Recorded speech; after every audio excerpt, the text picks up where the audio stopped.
and get the crowd It's with a how good great a day, player man. she is. Kelsey tough. She's so tough with the dribbles. Just talk about that moment and just in general how y'all played that full quarter defense. Kelsey's really tough. I think she's one of the best guards in our league. I don't necessarily always think that she gets her flowers, especially when Indiana is down players, and she steps in and steps into that scoring role. She's just really tough to stop at all three levels.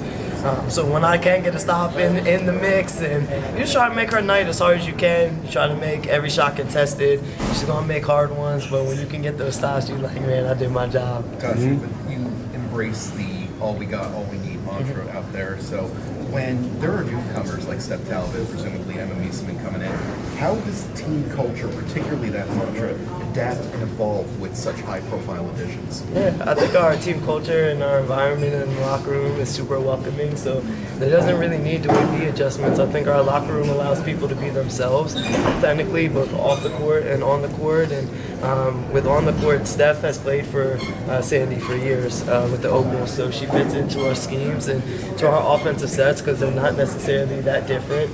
They have the similar cadences to them as well. So, and Emma is an amazing player that's used to playing positionless basketball and open spacing with reads, and she's a great facilitator of offense too. I know everyone likes to talk about Emma scoring, but she literally is like Joker out there and can facilitate an entire offense, very similar to how Stewie runs the one for us at points. So our culture and our environment is going to remain the same, and we're just going to welcome those additions very happily. Tosh, how intentional was it to get JJ involved early? Absolutely intentional. I mean, she almost had a double-double in her first game back after like a month and a half. What was it? Do y'all know the exact time? It was around a month. It was a little over a month. To almost have a double-double, to come out starting the game with a three. It was very intentional just to make her feel present and get her going early. But that's going to consistently be it. It was that way to start the season. We had to adjust and pivot without her, but that is always, when you have an MVP caliber player, you throw the ball into her. Hey, Tosh, hope all is well with you. Staying on the bigs, just want to speak about Izzy's play. Izzy is phenomenal. The 13 points, 5 of 5. Let's talk about Izzy and what you saw from her tonight. Man, she just keeps getting better every game, and I know y'all see my smile, and I would feel happy for her regardless, just as a teammate, because again of her story, what she's been through the last 3 years, and how she's triumphed, even how as like simple as it may seem to other people, but she got out of the brace this year. If you have noticed the last 2-3 years, she's been playing with a brace that has really limited her movement. And Izzy has always been a very mobile big. So for her to strengthen her body, focus on that with Miss Leslie here, to be put in a position to really just get back to who she is and fall into a system. She loves a system. She thrives in a system where there's clarity and she knows what she's doing. And she's just a workhorse. Like, she gets all the dirty rebounds. She's gonna get into people's shit. She's gonna set good screens and roll. So I'm just really overall happy for her that she is really finding like her place here in New York as well. It's just Isabel. And quick on that moment, that's with Aaliyah when she had to be physical with Aaliyah, how tough Aaliyah was. Yeah, y'all saw her talking her shit at the end with that and one. I said, clock it, babe. Yeah. Tosh, Sabrina gets off to a slow shooting start, 1 of 9, but then scores 10 straight for you to really separate in that fourth quarter. How did you and your teammates just kind of pour into her after that start? Man, Sab's so tough. It don't matter how Sab starts a game, we're still going to feed her.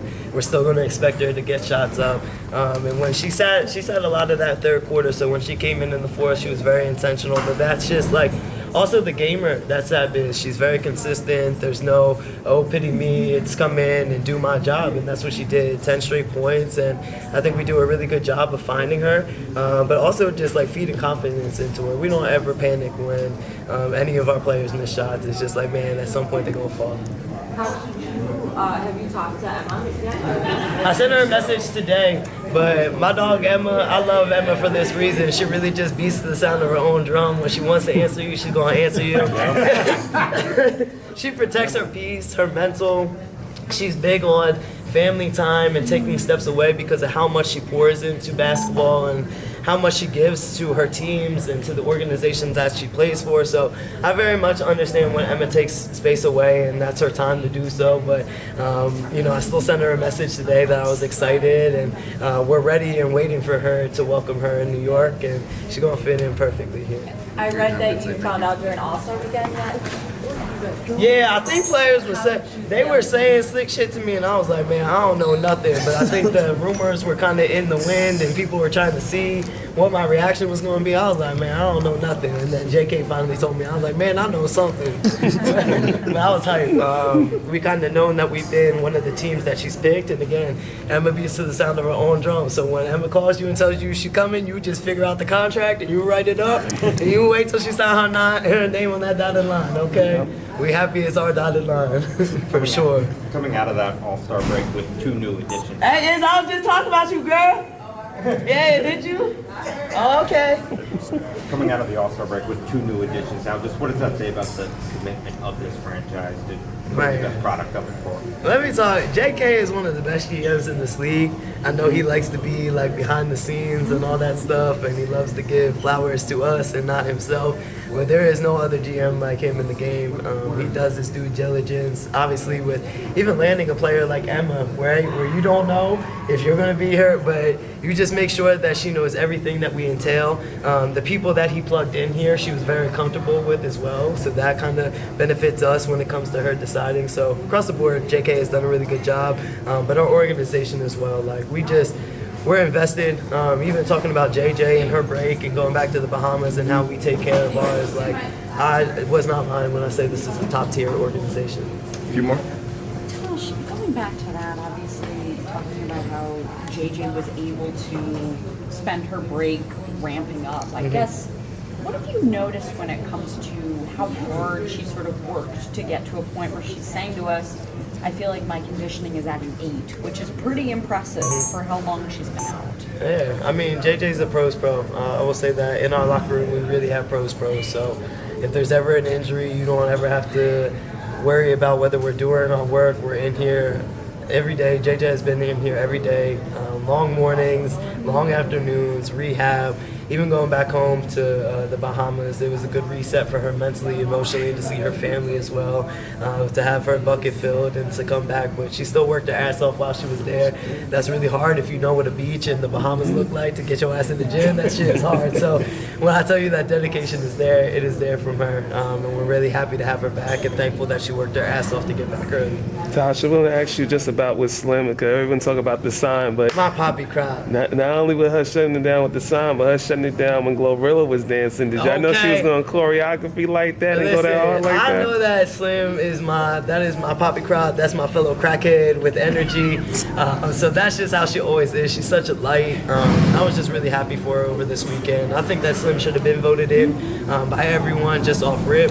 But you know, God works in ways of just figuring and aligning things and making things right. So I'm just so happy for Slim that she had the opportunity. Obviously, she showcased during the game, but to embrace that whole moment for her was big. For the both of us to know where we came from and how hard we've worked to get there was really amazing. Tosh, going back to what you were saying about Emma, I know you said that I think it was she was put in touch with certain people here. I guess what did you? I'll let them tell you if they want to tell you that. But yeah. Okay. Okay. But just know we have people within our coaching staff and within our team that she's been around before. And Yes. yeah. That's good. Yeah, that's all I meant. Yeah, we just got people here that she's comfortable with. So when it comes to sealing the deal, fuck it, I'll say Andrew did a great fucking job. Yeah, Andrew Wade, good job. Thanks, Tasha. Yeah. Appreciate it, Tasha. You should have been an all-star.